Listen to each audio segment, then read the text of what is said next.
வணக்கம். இன்றைக்கி சுவையான காரக்குழம்பு எப்படி பண்ணுறதுன்னு பார்க்கலாம். அதுக்கு ஒரு கடாயில் எண்ணெய் ஊற்றிக்கோங்க. எண்ணெய் காஞ்சதுக்கப்புறமா கடுகு போட்டுக்கோங்க. கடுகு பொரிஞ்சதுக்கப்புறமா வெந்தயம் சேர்த்துக்கோங்க. வெந்தயம் நல்லா பொன்னிறமாக வறுபடணும், தீயக்கூடாது, பார்த்துக்கோங்க. இப்போ நறுக்கிய வெங்காயம் சேர்த்துக்கோங்க. சேர்த்து நல்லா வதக்குங்க. இப்போ பூண்டு நல்லா உரித்து நல்லா கட் பண்ணி சேர்த்துக்கோங்க. இதை மாதிரி இப்போ கருவேப்பிலை சேர்த்துக்கோங்க. கருவேப்பிலை போட்டதுக்கப்புறமா நல்லா பழுத்த தக்காளி சேர்த்து நல்லா வதக்கிக்கோங்க. இன்றைக்கி நான் காரக்குழம்புல சேர்க்கறதுக்காக கத்திரிக்காய், உருளைக்கிழங்கு, முருங்கைக்காய் எடுத்திருக்கேன்.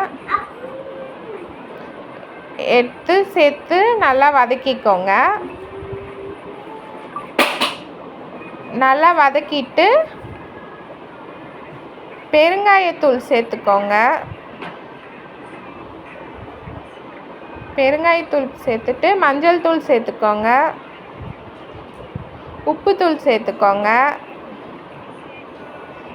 தேவையான அளவு குழம்பு மிளகாய்த்தூள் சேர்த்துக்கோங்க.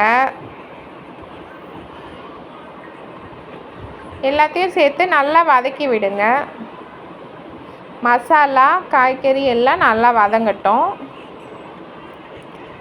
மிளகாய் வாசனை ஓரளவுக்கு போனதுக்கப்புறமா தேவையான அளவு தண்ணி ஊற்றி காய் வேகிற வரைக்கும் ஒரு 5 நிமிஷம் வேக விட்டுக்கோங்க.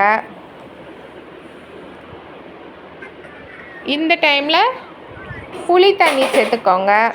புளி தண்ணி சேர்த்ததுக்கப்புறம் இன்னும் ஒரு 5 நிமிஷம் நல்லா வேக விடுங்க. காய் வெந்ததுக்கப்புறம் தான் புளி தண்ணி சேர்க்கணும். இப்போ ரெடி ஆகிடுச்சு. இந்த வீடியோ பிடிச்சிருந்தா சேனல் லைக் பண்ணி சப்ஸ்கிரைப் பண்ணிக்கோங்க. வீடியோ பார்த்ததுக்கு ரொம்ப நன்றி.